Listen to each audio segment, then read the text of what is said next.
Bé, comencem aquesta xerrada que forma part d'un petit cicle que estàvem discutint si serien dues o tres, però bueno, en principi és que us explico per què la discussió.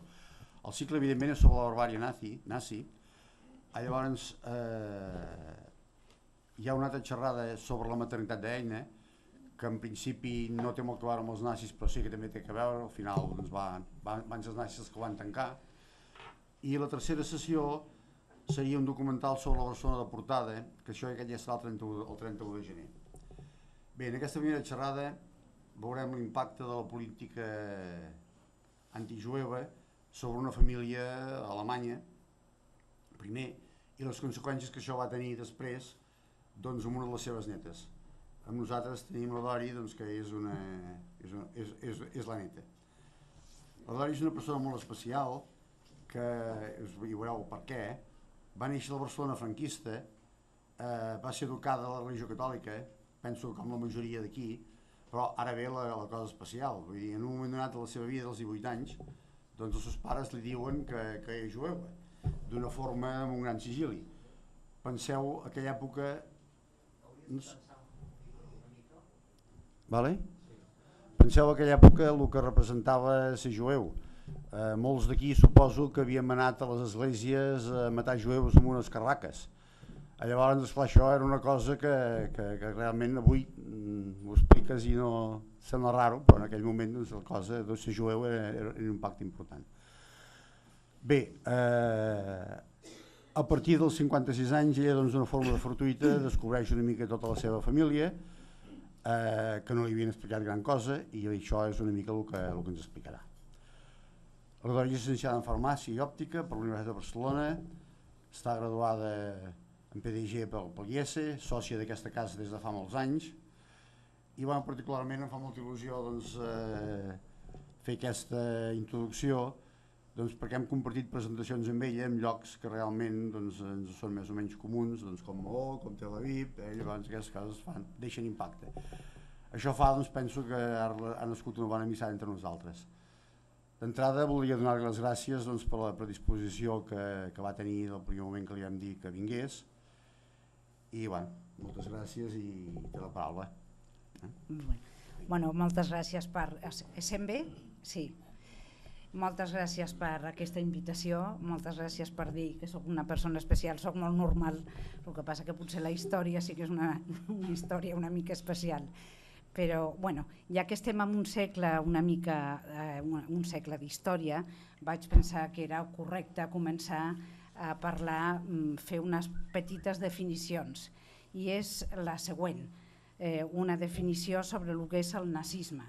El nazisme és la contracció de la veu alemanya nacionalsocialismus, que significa nacionalsocialisme, i fa referència a tot el relacionat amb la ideologia i el règim que va governar Alemanya des de 1933 fins a 1945 amb l'arribada al poder del Partit Nacional Obrer Alemany d'Adolf Hitler, l'autoproclamat Tercer Reich, i Àustria a partir de l'Anschluss, quan es va adherir a l'Alemanya, així com els altres territoris que els van conformar, com els Sudetes, Memel, Danzig i altres terres a Polònia, França, Txecoslovàquia, Hongria, Països Baixos, Dinamarca i Noruega. L'Alemanya d'aquest període es coneix com l'Alemanya nazi.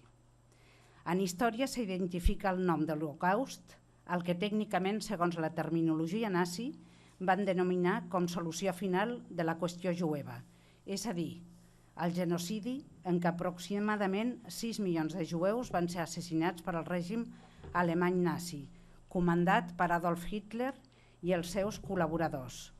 El seu punt culminant va ser des de la primavera del 1942 fins principis de 1945, quan ja els alemanys eren conscients de que la guerra l'havien perdut.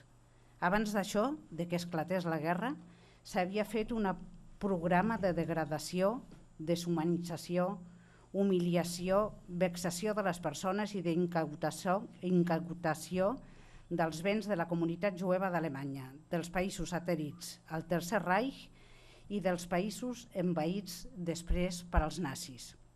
Això vol dir que una cosa va ser la Segona Guerra Mundial, l'anhel dels alemanys de recuperar les fronteres després de la derrota de la Primera Guerra Mundial. Una venjança de la humiliació que per ells va ser el Tractat de Versalles. Una altra cosa va ser l'Holocaust. No és correcte quan es volen agrupar els dos fets. L'Holocaust és producte d'una ideologia racista, en aquest cas antisemita. La societat més culta de l'Europa del segle XX va ser capaç de portar a la pràctica un programa elaborat per als millors caps de l'estat alemany consistent en l'eliminació planificada d'éssers humans. Cada braç de l'aparell de l'estat alemany va participar en la logística del genocidi, convertint el Tercer Reich en un estat genocida. Un mínim d'11 milions de persones van morir a l'Holocaust. D'elles, 6 milions de jueus, dels quals 1,5 milions eren infants. Els altres eren els liberals, demòcrates, minusvàlids, homosexuals, comunistes, catòlics i republicans espanyols. Tots ells opositors al règim nacionalsocialista de Hitler. L'Holocaust no va acabar el 1945. En el que a mi respecta, em va esclatar la cara a l'any 2002, però he pogut constatar que encara per moltes persones es poden palpar les conseqüències. He nascut a Barcelona. La Segona Guerra Mundial ja s'havia acabat. He estat educada com catòlica. Els meus pares em van comunicar l'origen jueu de la nostra família quan jo tenia 18 anys. Quan va morir la meva mare, a l'any 2002, vaig trobar unes caixes amb una documentació que em van impactar. D'octubre a desembre de l'any 2002, quan estava encara en plena època professional, em quedava les nits a llegir i a llegir.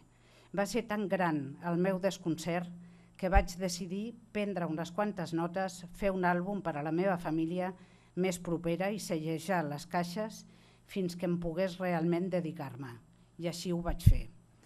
L'any 2010 vaig començar. Em vaig submergir en les caixes i vaig intentar entendre. Em vaig posar a estudiar història per contextualitzar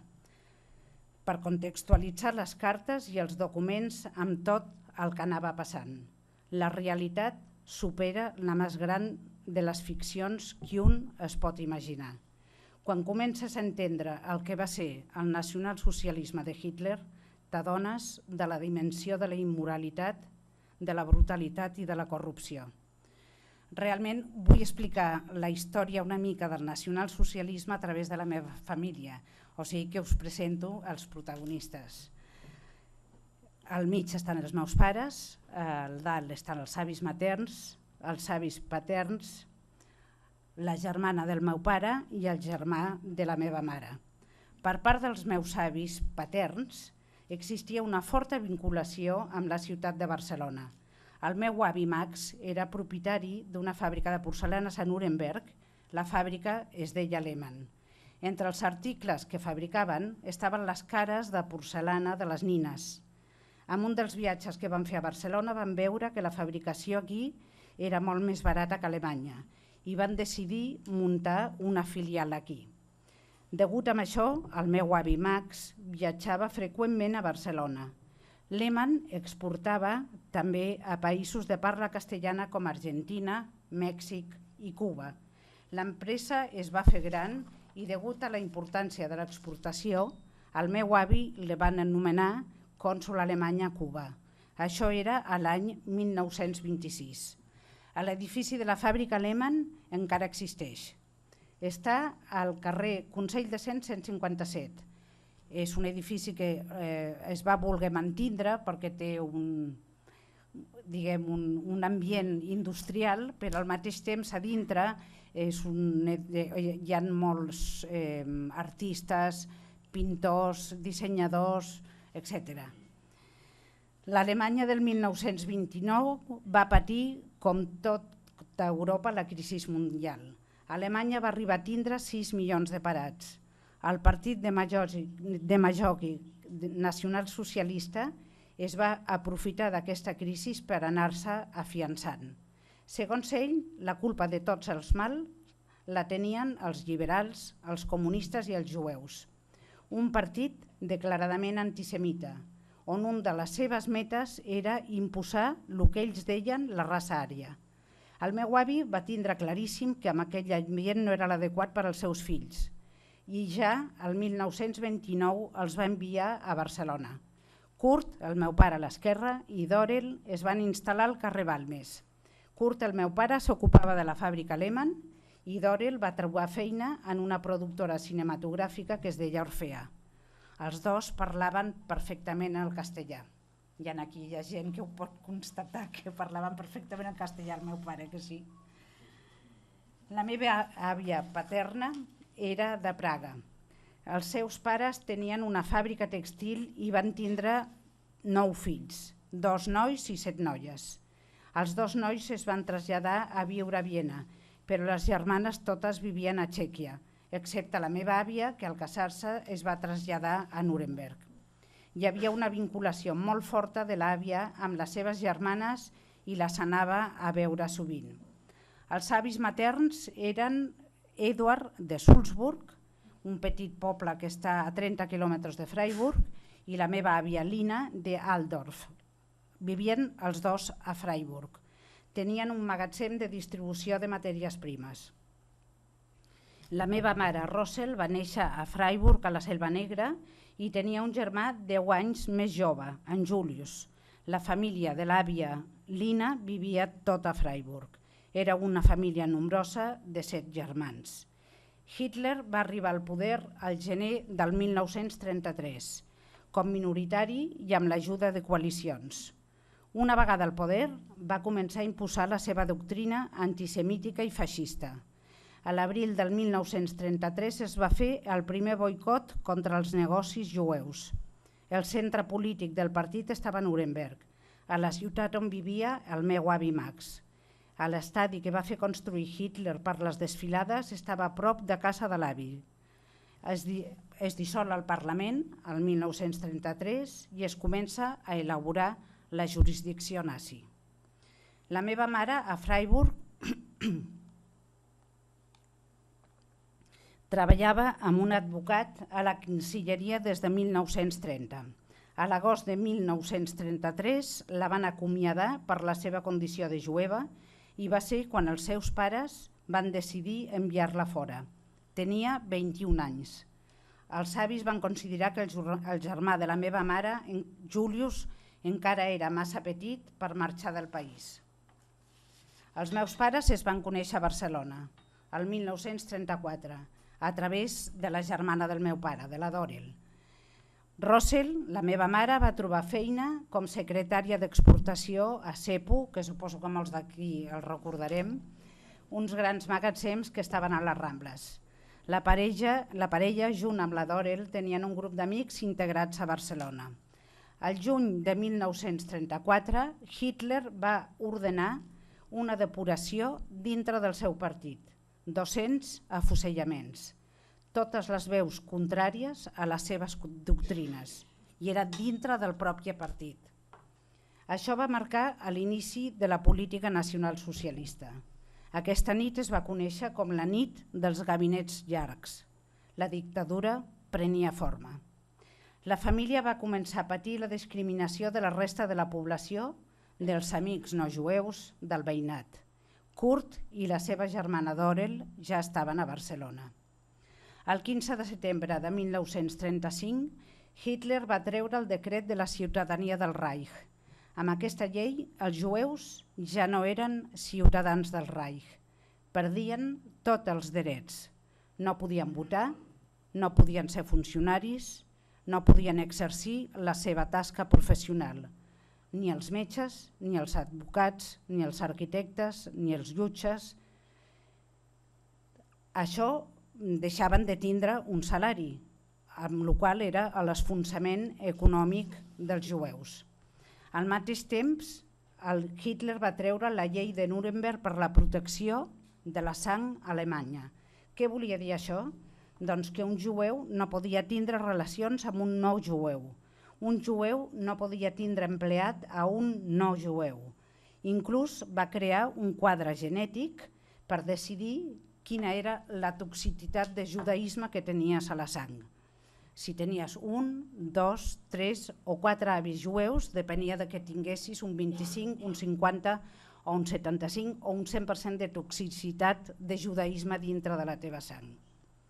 El meu avi, que era cònsol i per tant funcionari de l'Estat, va tindre que presentar la dimissió el 31 de desembre de 1935. Vaig trobar dintre d'aquestes 7 caixes el document de la carta de dimissió. És impressionant veure com preparaven legalment tot el que anaven a fer. Mentre passava tot això a casa nostra, la situació política s'estava complicant. Crisi econòmica i desordre ciutadà. Els militars es van aixecar amb Franco al cap i al juliol va esclatar la Guerra Civil. Hitler i Mussolini van ajudar Franco. Sense ajuda d'ells, difícilment Franco hagués guanyat la Guerra Civil. Veient això, la germana del meu pare, la Dorel, va decidir marxar a Palestina, on ja estava una hermana de l'avi, que era viuda i que l'acollia amb els braços oberts a casa seva. Els meus pares es van casar el 31 de desembre de 1936, sols, sense cap familiar.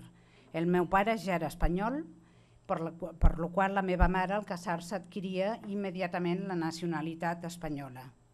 Durant el 1937, Hitler i Mussolini van començar a fer les proves de la seva aviació bombardejant diferents poblacions espanyoles a mans dels republicans per ajudar Franco. Entre les ciutats bombardejades, tots sabem que està a Guernica i ben a prop tenim a Reus i a Barcelona mateix, que va ser bombardejada diverses vegades, amb una quantitat important de morts de civils. Al febrer de 1938 surt un nou decret. Obliguen a l'arianització de les empreses jueves. Això volia dir que totes les empreses de capital jueu es tenien que traspassar a mans àries. Si no es feia, es tenien que tancar. Donaven de marge fins a l'1 de gener de 1939. Dintre de les 7 caixes vaig trobar l'escriptura de la venda de l'empresa a mans àries de la fàbrica alemany de Nuremberg, per un preu ridícul. Tot es feia emparat amb un marc legal davant de notari, tot legal, però tot era una farsa. Al març de 1938, Hitler entra a Àustria i va annexionar l'Alemanya. És el que es va denominar l'Anschluss. Després de l'annexió d'Àustria, el segon objectiu era la recuperació dels Sudetes, territori perdut a la Primera Guerra Mundial. Part de la meva família txeca vivia als Sudetes, on continuaven visquent molts alemanys. A l'octubre de 1938, els Sudetes tornen a ser territori alemany i Hitler s'erigeix com a defensor dels alemanys de la Txecoslovàquia. Surt un nou decret. Canvien el nom dels jueus. Els homes, després del seu primer nom, els hi col·locaven el d'Israel i a les dones el de Sara. Dintre dels documents vaig trobar els passaports dels meus avis. Quan vaig veure el nom d'Israel, jo que no tenia ni idea de la història o d'aquesta història, vaig pensar, mira, no sabia que l'avi es deia també Israel. Va ser quan vaig trobar el passaport antic, el de 1929, que està a l'esquerra, que vaig indagar la història per comprendre. I si us fixeu bé, el nou passaport del meu avi que va aconseguir l'any 1940, amb la J de jueu i amb el nom d'Israel, porta el número 3. El de l'esquerra porta el número 9684. Què volia dir això? Que fins a l'abril d'aquest any només havien expedit 3 passaports als jueus alemanys. El de l'àvia, 3 no, 4, perquè el de l'àvia, que porta el nom de Sara, és el mateix. El de l'esquerra és el número 2115, mentre que el de la dreta, que porta ja el nom de Sara, és el número 4. El creador d'aquesta aberració va ser Hans Globke, un jutge, advocat, catòlic, que va ajudar a l'ascens de Hitler el 1933, coautor de les famoses lleis de Nuremberg i de la protecció de la raça. Sorprenentment, Va ser durant 25 anys assessor directe d'Adenauer de l'Alemanya de la postguerra. La nit del 10 a l'11 de novembre hi va haver un esclat de violència contra els jueus a totes les ciutats alemanyes i austríaques provocada per als grups de camises pardes neonazis. En realitat, el ministre de propaganda alemanya, Joseph Goebbels, ho havia organitzat acuradament. Pels responsables nazis va ser presentat com una reacció espontània de la població després de l'assassinat 3 dies abans, el 7 de novembre de 1938, de Ernst von Rath, secretari de l'ambaixada alemanya a París per un jove jueu polonès, que és el que veieu amb aquesta fotografia, que era Herschel Greenspan.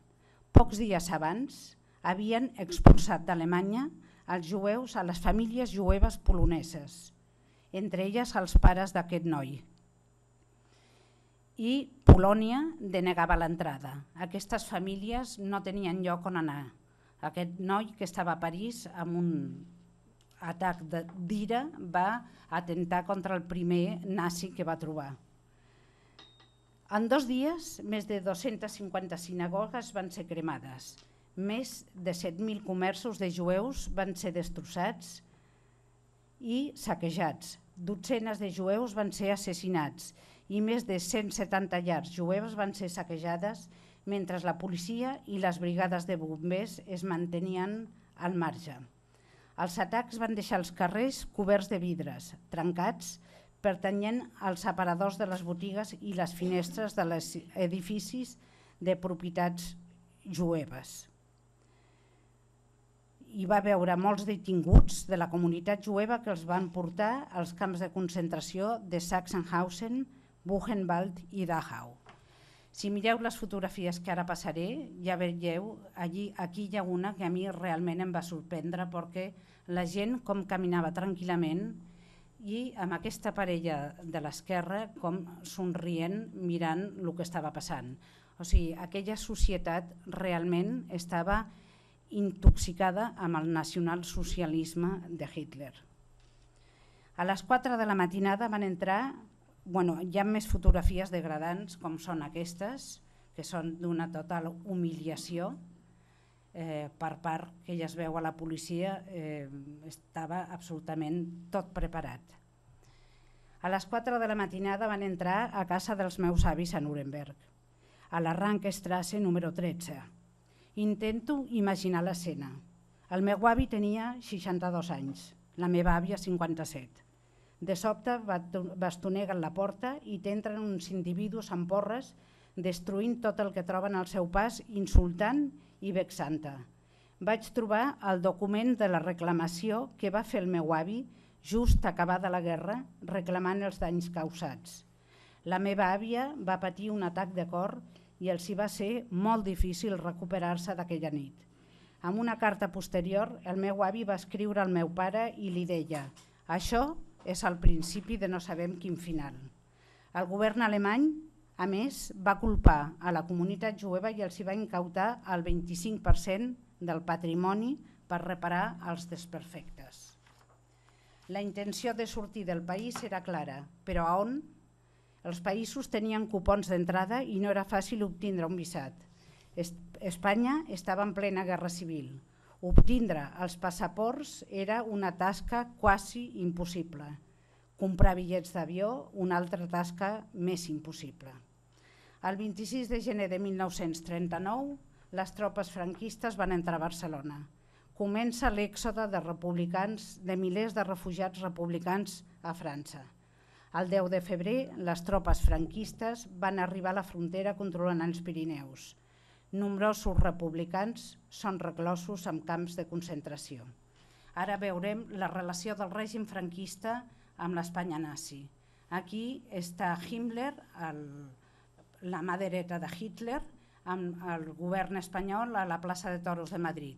Aquí a la dreta s'arribant a l'aeroport de Barcelona. Aquí, desgraciadament, és una figura trista de veure, però això era la Universitat de Barcelona i el Parlament nostre de Catalunya. Aquí, a Sant Feliu de Guíxols, els que aneu a la Costa Brava us aconsello d'anar. I això em vaig enterar fa 2 anys. Hi ha una casa que es diu la Casa dels Alemanys, on el govern franquista la va deixar al govern nazi perquè les joventuts hitlerianes poguessin passar els estius aquí.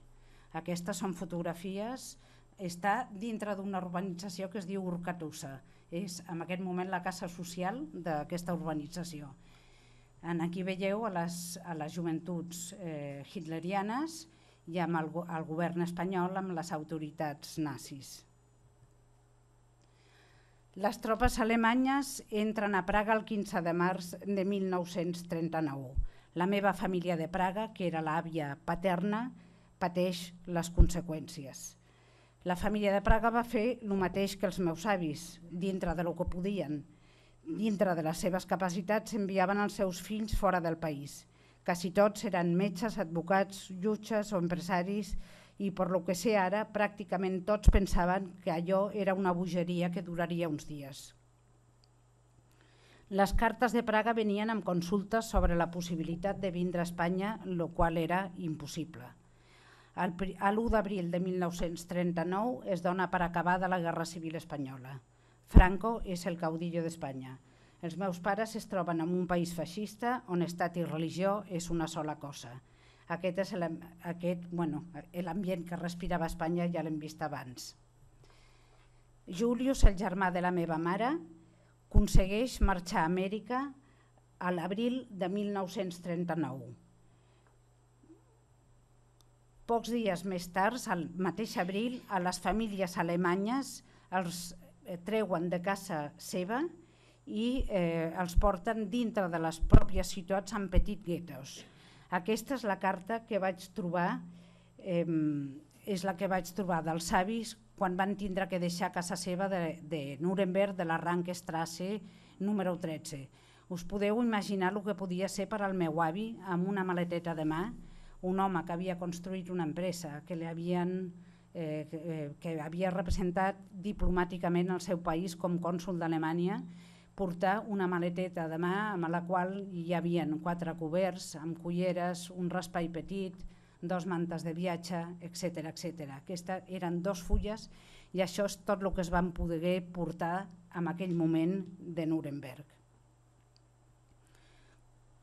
Els meus pares, a l'agost de 1939, decideixen convertir-se al catolicisme.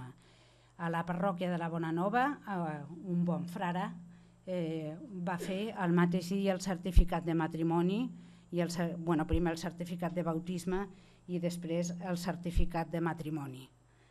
L'1 de setembre de 1939, Alemanya ataca Polònia. Comença la Segona Guerra Mundial.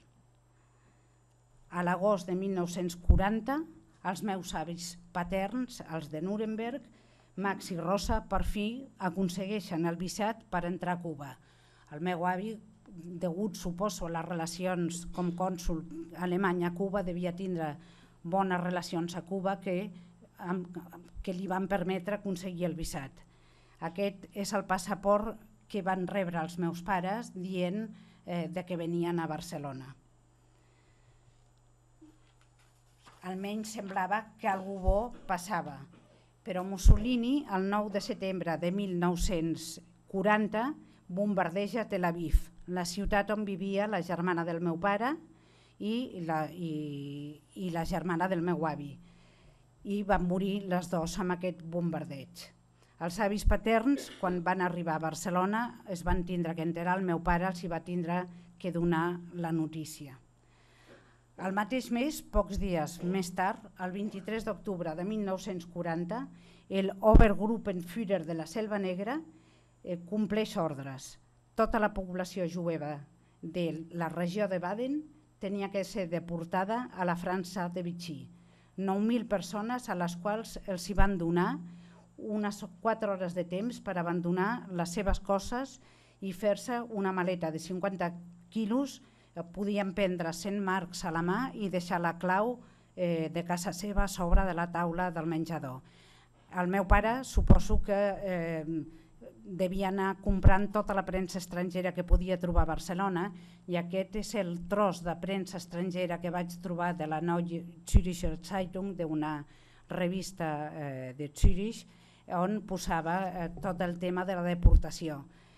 Imagineu el que devia ser per la meva mare llegir que els seus pares estaven deportats, o sigui, que estaven dintre d'aquella zona i que eren deportats. Jo no sabia ni com es deien els meus avis materns. A casa mai s'havia parlat d'ells. Del 23 d'octubre de 1940 fins 2 anys més tard van patir un infern. Durant 2 anys els meus pares van lluitar per portar-los a Barcelona, però el franquisme ho va impedir, encara que els meus pares ja eren espanyols i eren catòlics, o sigui que reclamaven un visat només temporal per als seus pares per poder vindre a Barcelona, i el cònsol de Marsella els hi va denegar una i una altra vegada. A l'octubre del 1940 els avis se'ls van portar a un camp de concentració miserable, que es diu Gurs, on estaven reclosos abans els republicans espanyols, a 30 quilòmetres dels Pirineus. Casualment, el mateix dia, el 23 d'octubre de 1940, Franco i Hitler s'entrevisten a Hendaia.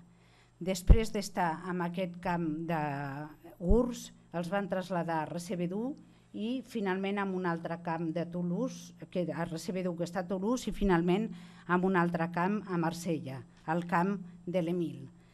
El primer que vaig trobar a la carpeta que posava Freiburg és el telegrama d'arribada a Gurs. Realment aquesta carpeta va ser la carpeta de Freiburg la que em va donar força a trencar el silenci i a explicar la història, perquè encara ara se'm posa la pell de gallina.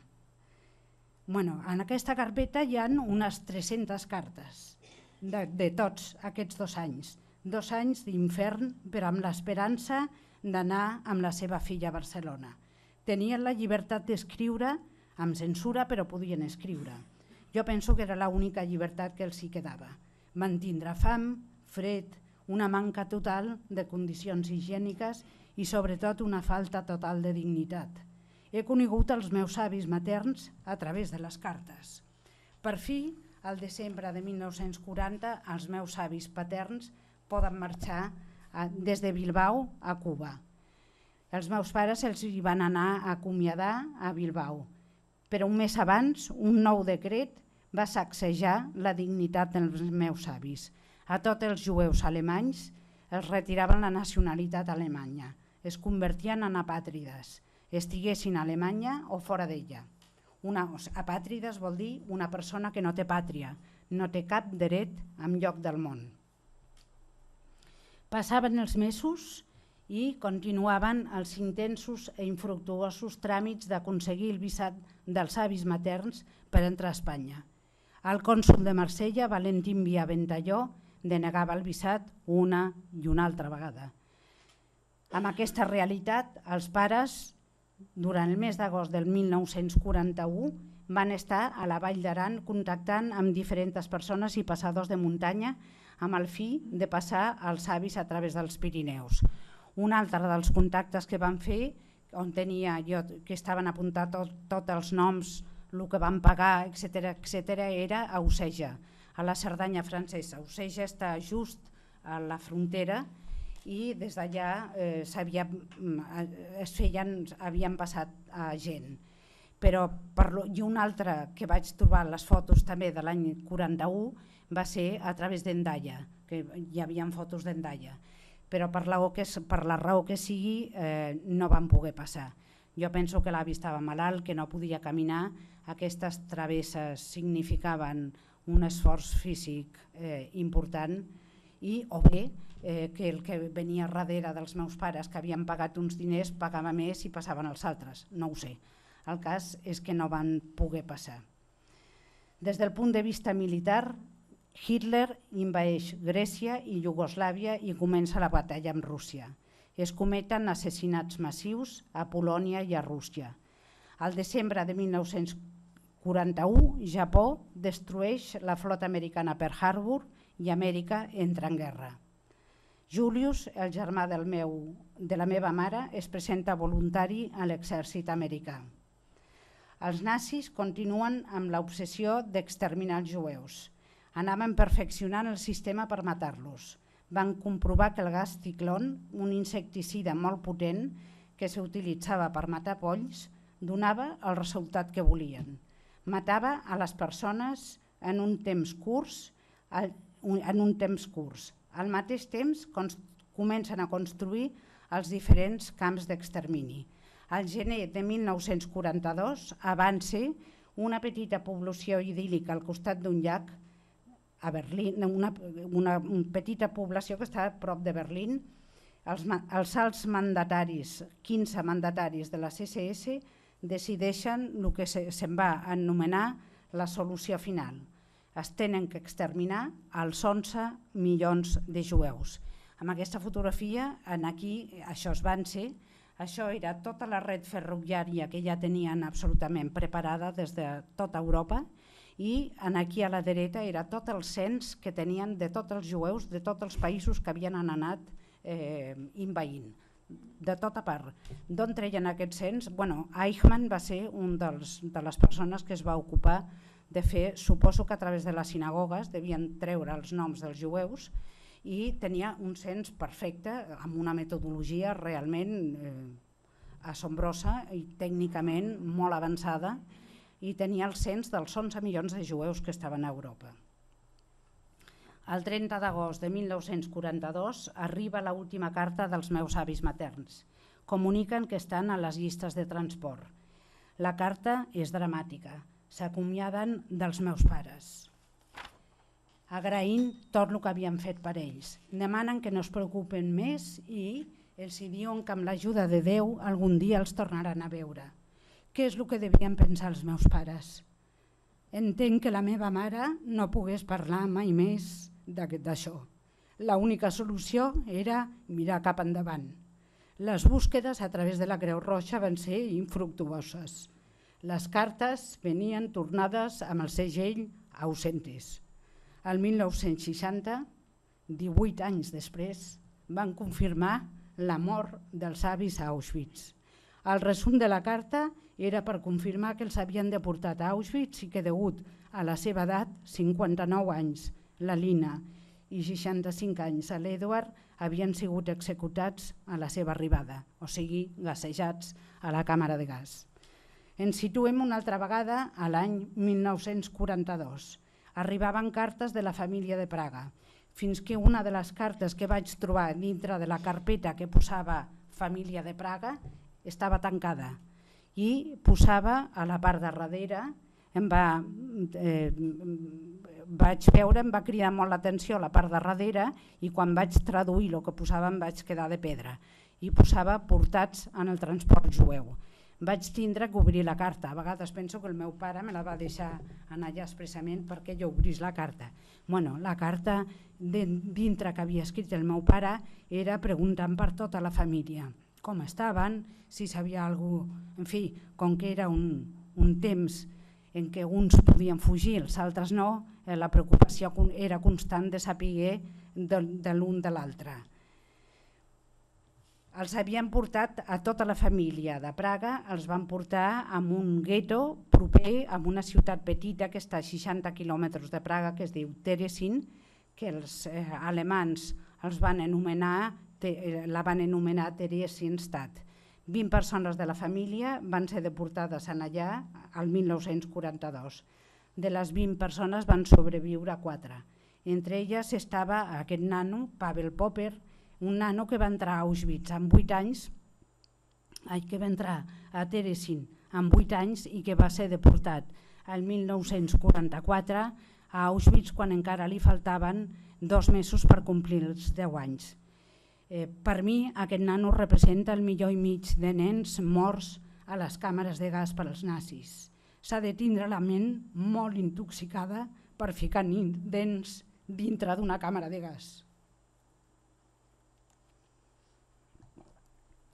Alemanya perd la batalla de Stalingrad i del nord d'Àfrica, però envaeix Hongria.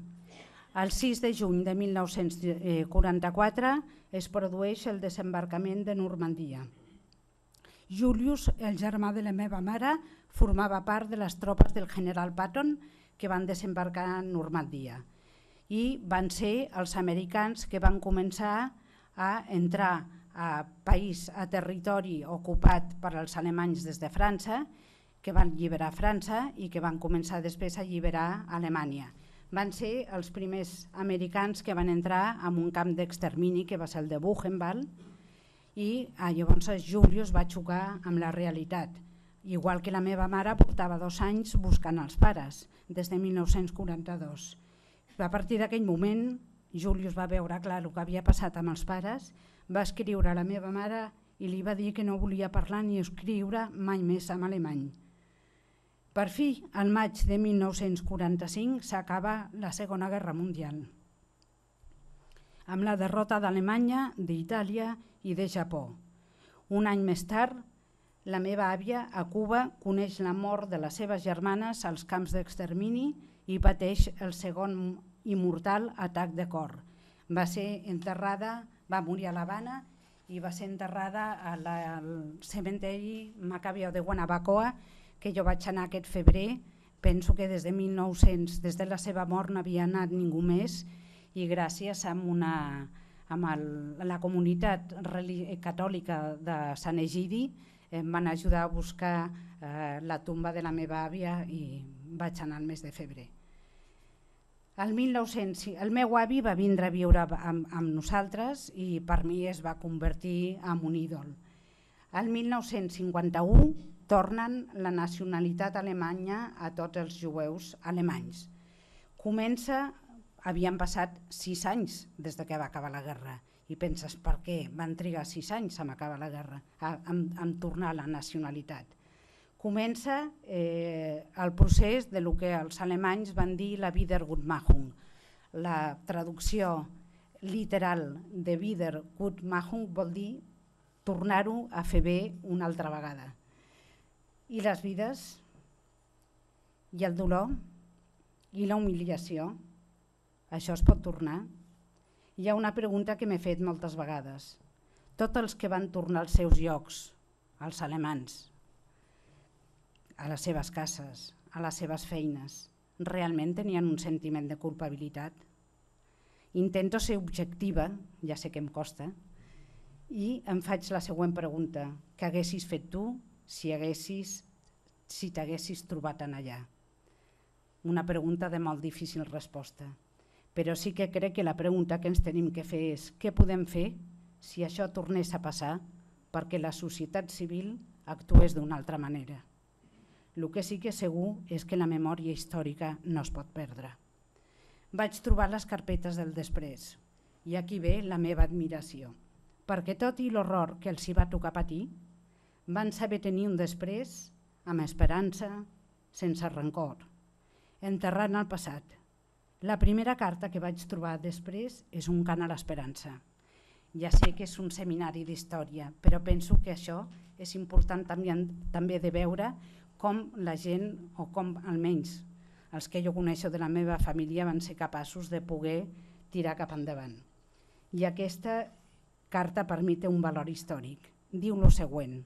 Està escrita per la cosina germana del meu pare, que sortia del camp de Theresienstadt per als alemanys. S'havia salvat ella amb els 2 fills, havien matat el seu pare, el seu marit, els seus pares, el seu germà, la seva cunyada i el nano que hem vist abans, que era el seu nebot. Diu el següent. Aquesta és la meva primera carta on puc expressar els meus pensaments sense l'amenaça dels ulls dels censors. No sé per on començar per descriure cadascuna de les coses que hem passat durant els últims anys. Cada carta, cada paquet que rebíem de vosaltres era un alè de calor dins de l'entorn en què estem vivint. T'estic escrivint amb la sensació que no sé si ens serà possible construir un pont entre el que aquí hem viscut i l'exterior, i on afortunadament mai tindrem capacitat per comprendre l'horror, la por i l'esfonsament personal que hem experimentat durant els últims anys. Tenim l'enorme esperança de trobar algun dels nostres familiars. Nosaltres estem vius de miracles. Vam ser inclosos en les llistes de transport 3 vegades i Michael, el meu petit, fins i tot una quarta vegada.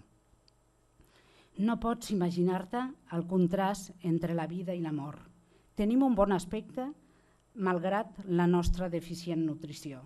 La meva filla treballava a la bugaderia i el meu petit Michel com noi de transport substituint a un cavall. No sabem quin serà el nostre futur. Cap dels nostres amics està en vida. No sabem on anar, no sabem res, però en algun lloc del món tornarà a sortir el sol. Podrem veure muntanyes, oceans, llibres, somriures, apartaments nets i potser alguna esperança de començar amb una nova vida. Margaret i els seus 2 fills van restablir-se a Boston. Quan vaig decidir conèixer la història, la primera visita que vaig fer va ser a Freiburg per trobar la casa dels meus avis materns. La casa està a la Molkestrasse 40, molt a prop de la universitat. Després vaig anar a Nuremberg. A Freiburg, al carrer, vaig ensopegar amb unes plaques de metall que pensava que eren unes plaques de llum de la companyia elèctrica. Em vaig acostar i vaig veure el següent. Eren unes plaques que es diuen Stolpersteiner, que és un projecte que a Alemanya s'està fent des de l'any 2000, que a tots els domicilis que coneixen que han tret persones d'aquella llar col·loquen una placa com testimoni de reconeixement amb aquelles persones. Quan vaig fer els noms de l'àvia i de l'àvia, que està equivocat, que posa tot mort a Gurs i està mort a Auschwitz, però em vaig quedar de pedra. I realment tot allò que em semblava irreal va prendre la dimensió d'una terrible realitat. Després d'aquest viatge vaig pensar, vaig estendre el meu arbre genealògic que tenia i vaig pensar que tenia que trobar els supervivents. I vaig començar. I primer de tot vaig pensar que el primer lloc era Israel, on vam tornar aquesta primavera i ens vam trobar amb el Josep per una conferència. A Israel vaig trobar el meu cosí, que a més em vaig sorprendre perquè em va recordar moltíssim al meu pare. Després va ser Argentina, Praga, i a partir d'aquí em vaig posar a Praga, se'm va obrir tota la família de Praga que havia marxat fora, que és el que realment diem el que és la diàspora, i que estan entre Montreal, Boston, i aquí estic a Nova York amb la família de l'avi patern, i aquí a Boston aquest és el petit Michael, el nano que substituïa el cavall de la carta de Teresin.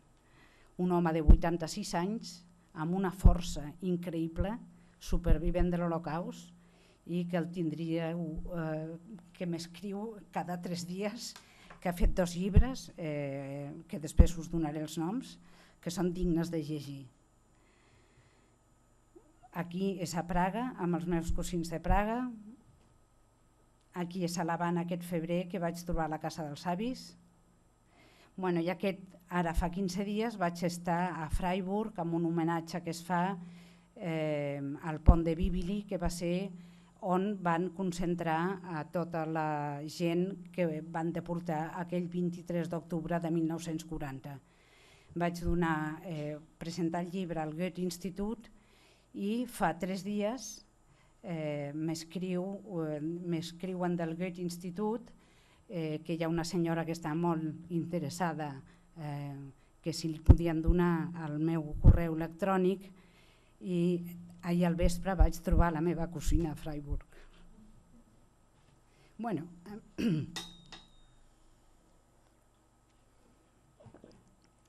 M'agradaria parlar una mica, ja que estem en un segle d'història, del postnazisme.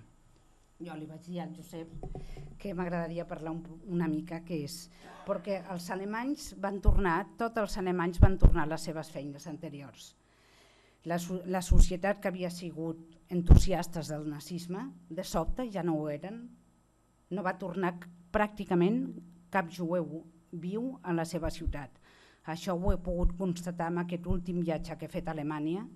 Les comunitats jueves que n'hi ha, que són molt petites, pràcticament no queda ni un alemany. Tots són gent que ha vingut d'Ucrània, d'Ucraïna, de Rússia, de Bielorússia, latinoamericanos, però alemanys pràcticament queden molt pocs. I tinc que dir que a pesar de tot el que estan fent esforços per reconèixer la història, estan fent esforços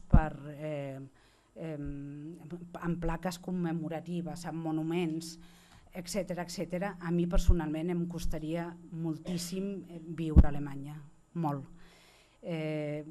Aquest fi de setmana passat vam poder pujar a casa de la meva àvia, on havia nascut la meva mare, i em vaig transformar en la meva àvia Lina.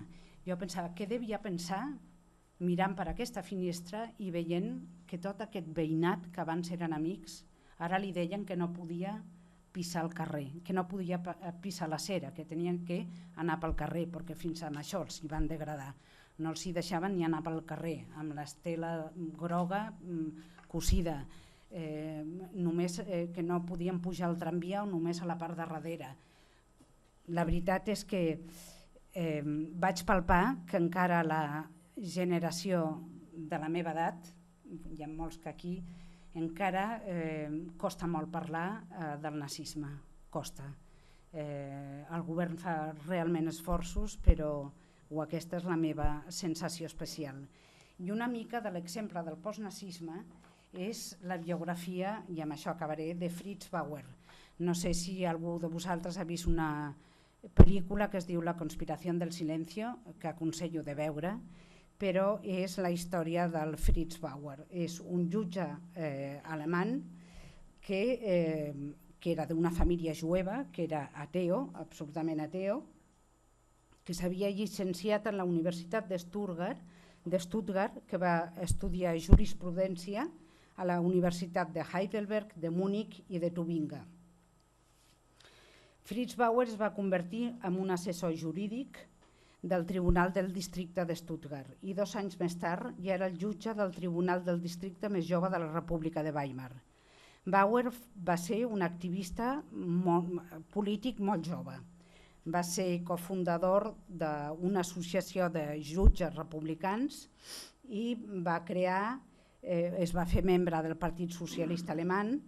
Va ser detingut el 23 de maig de 1933 per planejar una vaga en contra del nazisme. Va ser condemnat 8 mesos en un camp de concentració i el 1935, amb les lleis de Nuremberg, va tindre que deixar la seva feina i va poder escapar a Dinamarca. Quan va esclatar la Segona Guerra Mundial, o des del 1936, ell ja estava fora d'Alemanya. El 1943, quan els nazis entren a Dinamarca, ell va poder fugir cap a Suècia i allà es va quedar fins que va acabar la Segona Guerra Mundial. Quan va acabar la Segona Guerra Mundial ho va tindre ben clar. Va voler tornar a Alemanya i perquè sabia perfectament que li tenien que retornar al lloc de jutge. I la seva tasca, des d'aquell moment que va tornar a Alemanya el 1949, va ser la d'intentar buscar gent que havia col·laborat amb el règim nacionalsocialista de Hitler.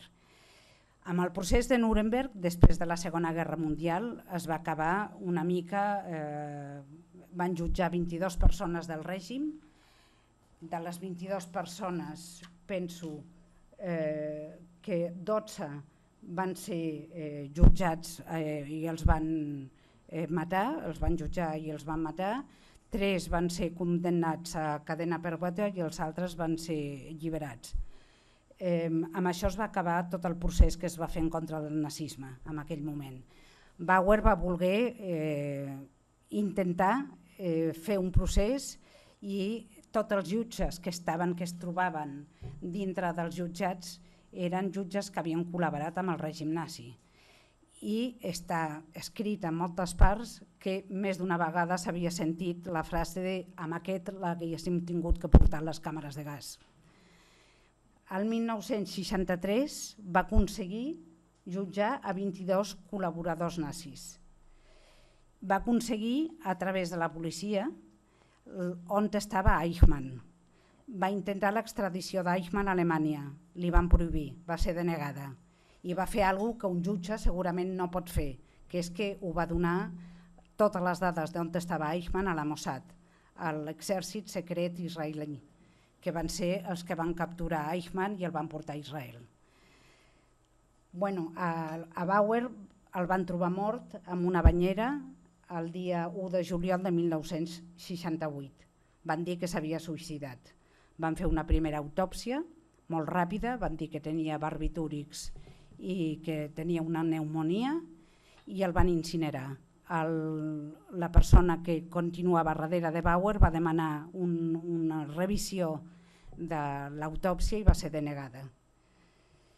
Això és una mica el que jo penso que el postnazisme, fins que no va caure el mur de Berlín, tot el que havia passat del nacionalsocialisme no interessava a l'Europa. La societat depredadora, per dir alguna cosa, no volia parlar. Les víctimes tampoc. Els americans es preocupaven dels comunistes. La Guerra Freda estava instaurada. Es va aixecar el mur de Berlín. Fins que no va caure el mur de Berlín, jo penso que va ser a partir de 1989 que es va començar a parlar del nazisme. Jo voldria acabar aquesta xerrada molt curt amb dir què és el que representa per nosaltres aquesta trobada familiar. Per nosaltres ha sigut una explosió d'alegria. Tenim diferents identitats, religions, costums, però unes arrels comuns i un passat que marca molt i que ens uneix. Som una família que es retroba després de 70 anys. La introducció sempre és la història familiar, això ho va dir el Nick i per això poso aquesta carta. I em va comentar el següent, diu: la nostra introducció és la història familiar, però l'afecte, la calidesa, la generositat, la curiositat intel·lectual, la comprensió cultural, la visió del món tan similar és el nostre premi. Podem xerrar i xerrar, podem compartir emocions, podem compartir menjar. I la visita sempre s'acaba amb una forta abraçada. Per mi aquestes retrobades em dona la sensació de victòria, la percepció d'haver vençut el nacionalsocialisme de Hitler, d'haver derrotat el mal. Moltes gràcies per ser aquí.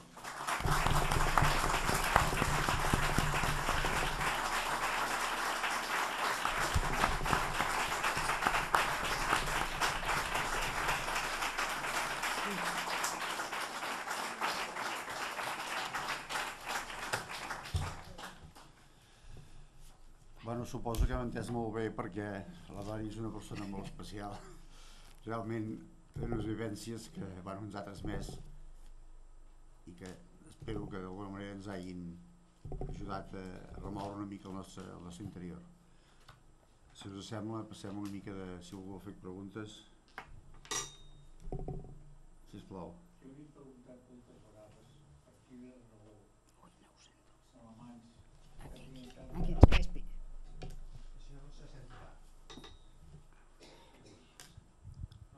Jo m'he preguntat moltes vegades per quina raó els alemanys tenien tanta mania als jueus. Per quina raó tenien tanta mania als jueus? Per quina raó? Tenien tanta mania. Això m'agradaria saber-ho també. Per què? Però suposo perquè sempre, potser que la comunitat jueva s'ha... A veure, faré la següent resposta. A Alemanya, a l'any 33, hi havia 65 milions de persones. La població jueva no arribava a l'1%. Eren 560.000 persones. Ara bé, el 40% dels llocs importants de la societat estaven ocupats per jueus. Jutges, advocats, metges, la banca... És a dir, que al temps de la gana, a Alemanya, després de la Primera Guerra Mundial, els jueus van fer un gran negoci, que em sembla que és el que els va fer més agafar més mania. No es parla d'això mai. Com que...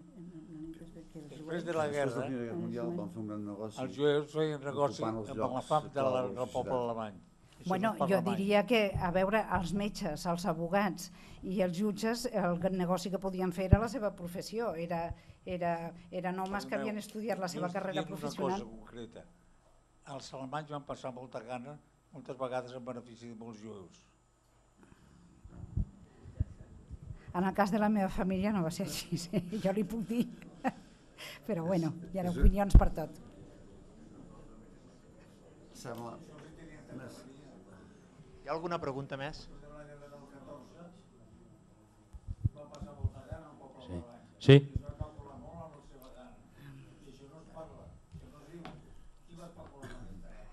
Jo només volia fer un apunt, és a dir, quin orgull i agraïment de la teva família per tot el que has fet i quin exemple per als teus successors, els fills.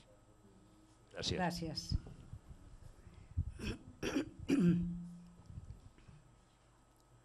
No sé si hi ha alguna pregunta més. Jo crec que en Joan Soler, soc el ponent de la secció d'Història, jo li agraeixo molt aquest testimoni perquè és un testimoni històric important i crec que hem entès d'una manera molt clara a través de la reconstrucció, no sé si li pots dir perdó o reconciliació o com li pots dir que tu refas tota la teva història. Jo crec que en aquest sentit és un exemple de refer. És a dir, no entenc les explicacions que s'han volgut donar abans, crec que el nazisme en general és una monstruositat històrica, això ho sabem, és a dir, que ara i aquí no podem explicar les raons que van portar ni perquè tot un poble o una gran part d'aquest poble es va imbuir d'aquesta ideologia. Això no és el que he intentat explicar, ho he intentat fer a la seva manera, sense uns fonaments històrics, però sí amb uns fonaments familiars molt importants. Per tant, en tot cas, si algun altre dia volem dedicar una sessió a l'explicació històrica del nazisme, es pot fer, farem venir uns historiadors i explicarem tot el que hem d'explicar. Per què? A veure... I el poble espanyol també. A veure, no entrem en aquesta provocació perquè no val la pena. Hi ha una pregunta aquí, sisplau.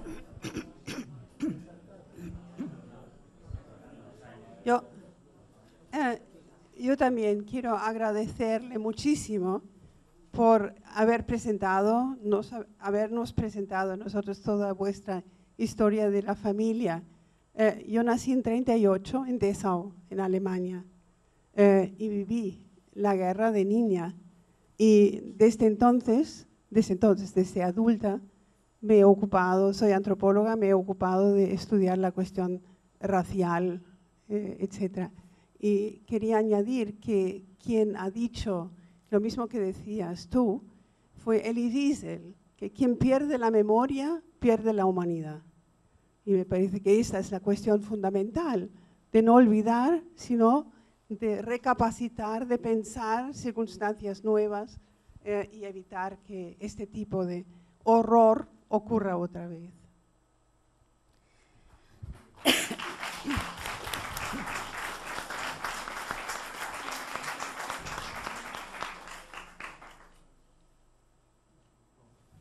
¿Más preguntas? Tienen que volver a preguntar y volver a decirlo.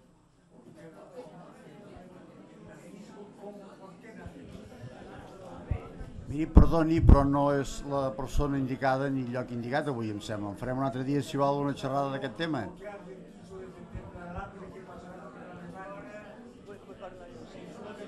Bueno, és una pregunta que no li podem contestar en el dia d'avui. Vull agrair... Perdó. No? Vull agrair molt sincerament el llibre que has fet. Jo l'he pogut llegir allà, em va entusiasmar molt i per descomptat està molt ben explicat. Tota aquella gent que va arribar a patir, tota la teva família, i ha explicat tota la història del que va passar amb els jueus. T'ho agraeixo molt.